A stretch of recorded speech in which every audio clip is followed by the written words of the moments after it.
When drawing pixel art or digital art of any kind, we're presented with millions of colors to choose from. It can be quite challenging to select a handful that work together for your project. A really great way to make your artwork more cohesive is to use a color palette. Hopefully this video will help, and by the end we'll be able to select some nice colors. Welcome to my color tutorial, let's get started. Breaking down the color settings. One of the best ways to select colors is HSB, or hue, saturation, and brightness. Hue is the actual color with nothing else applied to it. I like to think of it as a rainbow where you pick a color based on its name, like red, blue, or orange. Saturation is how intense or strong the color is, and you can visualize it as a scale from gray to full color. Finally, brightness refers to how light or dark your color is. So how do these settings relate to pixel art and game design?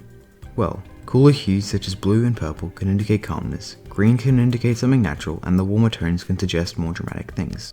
Of course, this is an oversimplified approach to hue, and no specific hue has to stick with the classifications listed. Saturation can indicate how fun or playful something is, with more saturated assets being used for cartoon, comical art styles, and less saturation for realistic, mature artworks. Brighter colors can be used for bright, happy things, and dark colors usually mean more dramatic, dangerous themes. In this sense, brightness is usually paired with saturation, but not always.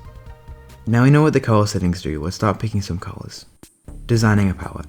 A common mistake a lot of people make when choosing shades for their colors is to only adjust the brightness. Just using the brightness can make the darker colors look dirty or muddy.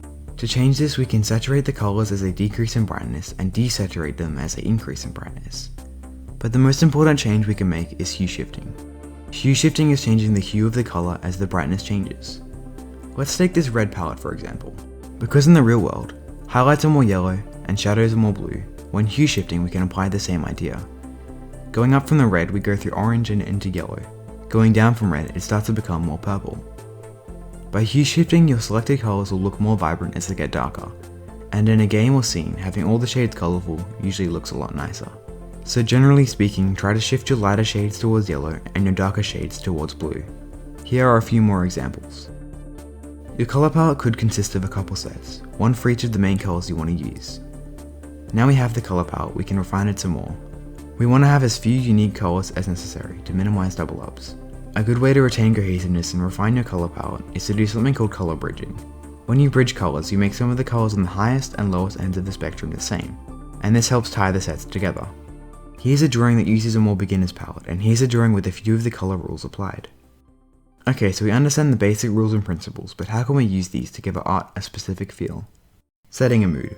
I think one of the biggest factors in setting a mood isn't the colors but the lighting. Lighting can play a huge role in your scene and shouldn't be overlooked. Low dim lighting can mean your scene feels scary and dangerous, like the character is fighting a boss or a villain. If your scene is well lit, then it can have a more pleasant feel. Take these two drawings, one is dark, one is bright. Even without changing the content, we've made a huge difference with lighting. Another thing to keep in mind when setting a mood is temperature. Naturally, warmer colors can feel more inviting, and cooler colors less. This is because we associate color with temperature. In these two images, the left one looks much more inviting just through the use of warmer shades. Online resources. When going about a drawing or a game, I think it's important to finalize your color scheme and mood beforehand. There are a couple of free websites that can be quite useful for making color palettes.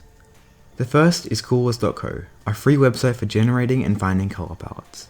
By hitting spacebar on the Generate tab, Coolors will generate a unique color palette.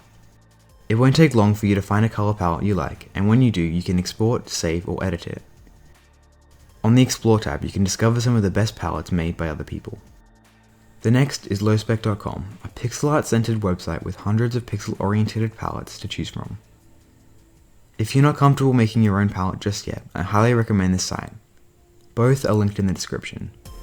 Thanks for watching this video, I really hope you could find something useful from it. Thanks to SoggyHm for suggesting the idea. If you have a video idea you want turned into reality, comment below and I might get to it. This was more of a theory video, so if you enjoyed it and want to see more, then I've got a similar one on the left. If you prefer a more step-by-step approach, the video on the right might be more suitable. Thanks.